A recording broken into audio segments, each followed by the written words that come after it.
Hello student, good morning. मैं संजीव कुमार मिश्रा, सरस्वती विद्या मंदिर inter college Bisalpur. आज हम लोग लेक्चर 3 स्टार्ट करते हैं और मैं आशा करता हूं कि आप लोगों ने लेक्चर 1 और 2 देखा भी होगा और कुछ नोट्स भी बनाए हैं। देखिए, क्या आपको लगातार आप नोट्स बनाइएगा। इसके अलावा एनसीईआरटी की बुक्स ऑनलाइन अवेलेबल है, उसको अपलोड कर लीजिएगा। ठीक है, स्टार्ट करते हैं। पिछली ठोसों का वर्गीकरण। कल हम लोग वर्गीकरण कर रहे थे, तो पिछली ठोस के बीच लगने वाला जो आकर्षण बल है उस आधार पर क्या होते हैं, ये 4 प्रकार के होते हैं। पहला क्या था, आणविक बल। दूसरा क्या था, पहला आणविक ठोस, दूसरा आयनिक ठोस, तीसरा सहसंयोजी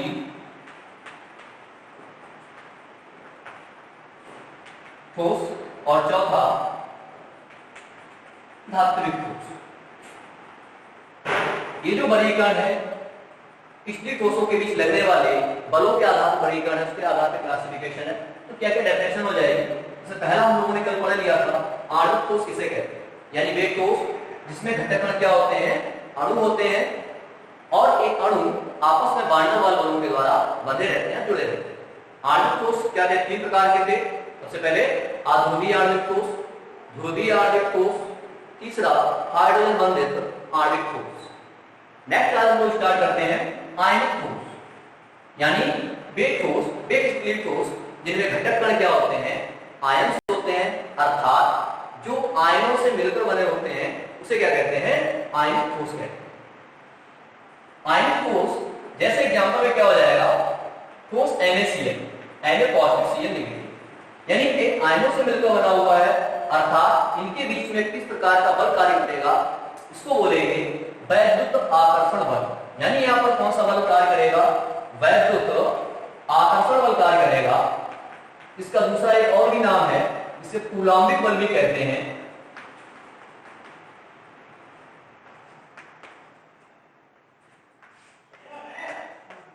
ये बहुत ही प्रबल, बहुत ही स्ट्रॉन्ग फोर्स ऑफ अट्रैक्शन है। अब जैसे यहाँ पे Na और Cl नेगेटिव, तो यहाँ धनावेश, यहाँ पर ऋणावेश, तो एक धनावेश और ऋणावेश जो है विपरीत आवेश जहां पर भी होते हैं तो वहां पर क्या होता है, कूलाम्बिक बल उत्पन्न हो जाता है। और इस बल के द्वारा क्या है, ये बिल्कुल क्लोजली पैक रहता है। नेक्स्ट प्रॉपर्टीज क्या है, सोडियम क्लोराइड का यहाँ एग्जांपल में लिया है, प्रॉपर्टी हो जाएगी। ये सब क्या होते हैं, ये विद्युत के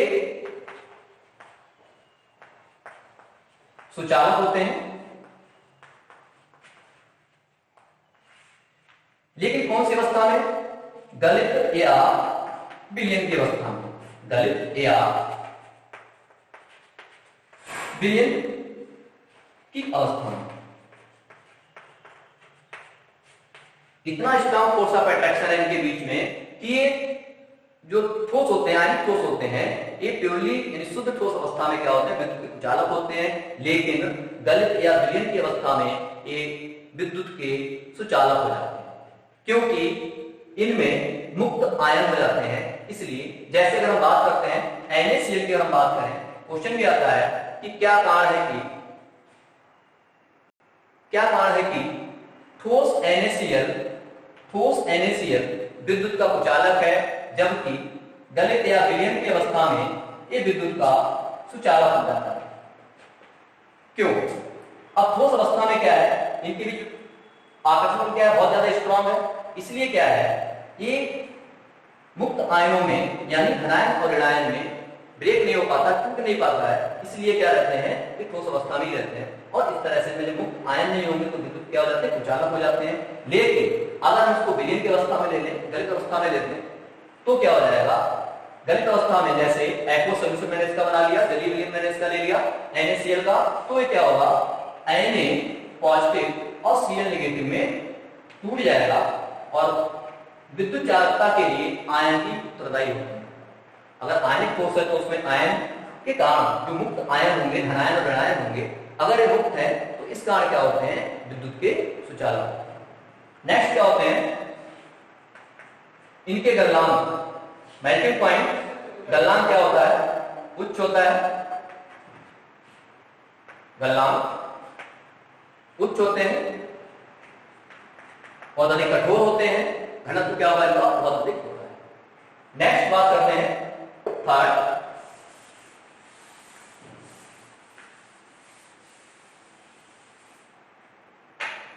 है सहसंयोजी ठोस।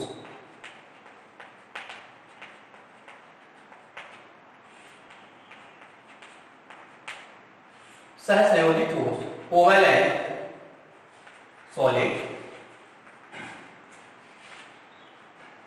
सहसंयोजी ठोस में क्या हो जाते हैं, सहसंयोजी में यानी इसमें जो घटक परमाणु होते हैं जो आपस में सहसंयोजी बंध के द्वारा जुड़े रहते हैं, तो क्या करेंगे आपस में सहसंयोजी बंध के द्वारा जुड़े रहते हैं, तो उसको बोलते हैं सहसंयोजी ठोस। और सहसंयोजी ठोस क्या होते हैं, ये बहुत अधिक कठोर होते हैं, ये विद्युत के कुचालक होते हैं, लेकिन सिर्फ एक एग्जांपल छोड़ दीजिएगा, ग्रेफाइट। ग्रेफाइट क्या है, ग्रेफाइट या डायमंड इसके एग्जांपल हो जाएंगे, या बहुत सारे कार्बन कार्बन आपस जुड़े हुए हैं, या सिलिकॉन सिलिकॉन इस तरह से आपस जुड़े हुए हैं, या सिलिकॉन कार्बाइड है, ये सब क्या है, ये सब सहसंयोजी ठोस है। तो वे ठोस इनमें घटक कण क्या होते हैं, परमाणु जालक का निर्माण करते हैं, घटक कण सहसंयोजी परमाणु होते हैं और आपस में सहसंयोजी बंध के द्वारा जुड़े रहते हैं, तो ऐसे ठोस को क्या कहते हैं, सहसंयोजी ठोस कहते हैं। एग्जांपल क्या हो जाएगा, ग्रेफाइट, डायमंड, या बहुत सारे कार्बन आपस जुड़े हुए हैं, बकनिस्टर फुलीन बना लेते हैं, सिलिकॉन सिलिकॉन आपस जुड़े हुए हैं, या सिलिकॉन कार्बाइड एक्सेट्रा। तो ये भी क्या होते हैं, बहुत अधिक कठोर होते हैं। विद्युत के क्या होते हैं, कुचालक होते हैं, इंसुलेटर होते हैं, क्योंकि उनमें आयन नहीं होते हैं इसलिए। लेकिन ये अपवाद है, अपवाद इसमें क्या है, ग्रेफाइट। ग्रेफाइट क्या होता है, ये विद्युत का चालक होता है अपनी संरचना के कारण। ये क्या है, ये विद्युत का चालक है, बाकी सभी क्या होते हैं, विद्युत के कुचालक होते हैं। नेक्स्ट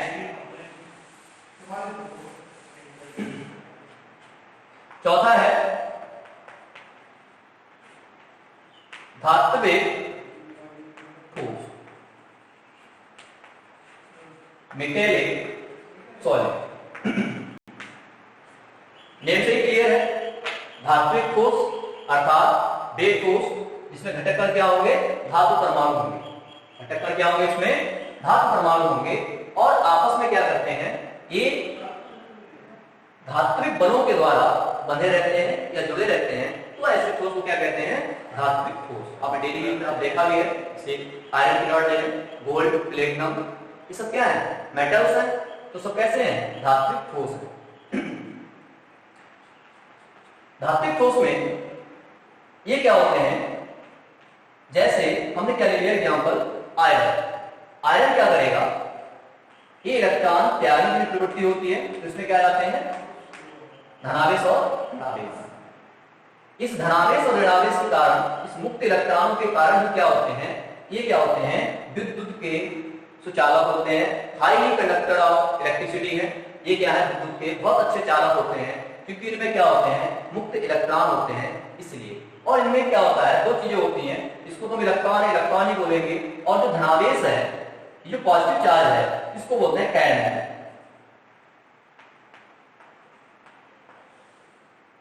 तो इसमें किस तरह की संरचना होती है, यानी इस तरह से क्या होगा,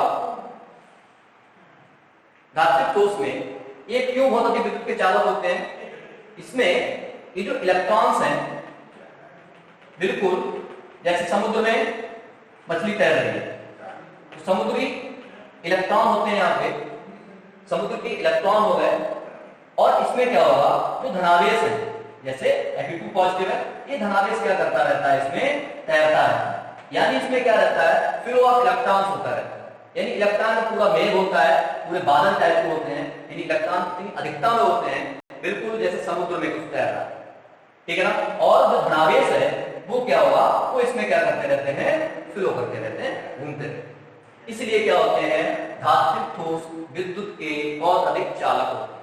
दूसरा क्या है, कठोर होते हैं, गलनांक इनके उच्च होते हैं।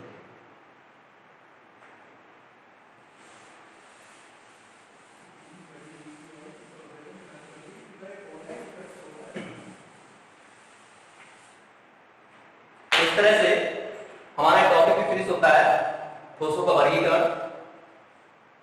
वर्गीकरण स्टील ठोस और अक्रिय ठोसों में बांटा गया था। स्टील ठोसों को 4 भागों में बांटा गया था। तो इस तरह से नेक्स्ट टॉपिक पे बढ़ते हैं।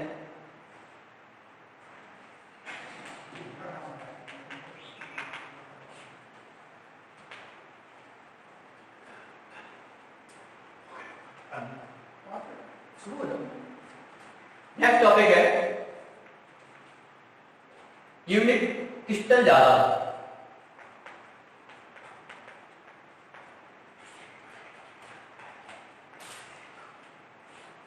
क्रिस्टल जाला, इससे कई सारे नाम हैं, क्रिस्टल जाला या द्वीप जाला या सिर्फ इसको जाल भी कह सकते हैं। इस टॉपिक को हम नेक्स्ट लेक्चर में स्टार्ट करेंगे। क्रिस्टल जाला, द्वीप जाला या जाला। इससे पहले आपको क्या करना है, कॉपी पे नोट्स बनाना है और जितना आपको पढ़ाया गया है उसको फेयरली आप नोट कीजिएगा। और अगर किसी बच्चे को कोई प्रॉब्लम होती है तो कमेंट बॉक्स में कमेंट दे सकता है कि ये टॉपिक समझ में नहीं आया। दूसरा, कुछ हम एक्सरसाइज कराएंगे, कुछ क्वेश्चंस कराएंगे, वो क्वेश्चन आपको करना है। पहला क्वेश्चन है इसमें, निम्न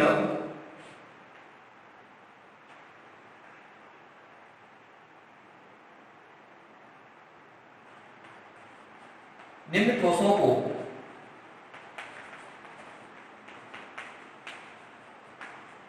वर्गीकृत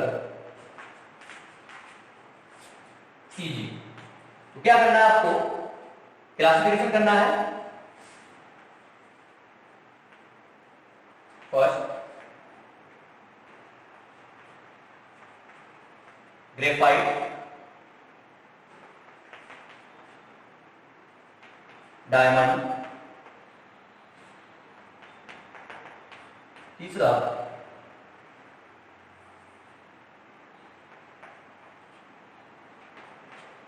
I2, प्लास्टिक,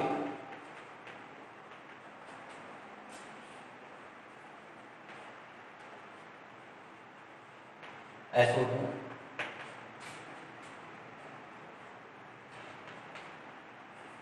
चारकोल,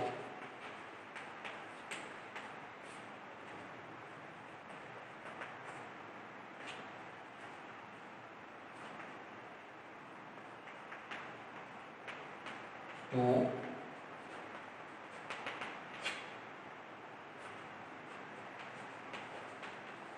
रबड़,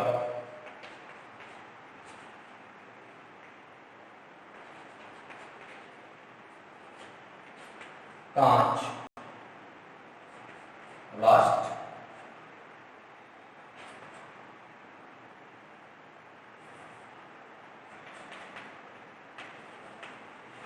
निकल। तो इनको क्या करना है, आपको क्लासिफाई करना है, यानी जो आपको 4 प्रकार के ठोस बताए थे उसी आधार पर क्या करना है, इसको वर्गीकृत करना है। कौन सा इसमें आणविक है, कौन सा इसमें सहसंयोजी है, कौन सा धात्विक है, कौन सा इसमें। नेक्स्ट, ठीक है। तो इसको क्या करना है, आपको इनके आंसर आपको करना है अपनी कॉपी पे नोट। ठीक है बच्चों, अब नेक्स्ट क्लास कल स्टार्ट।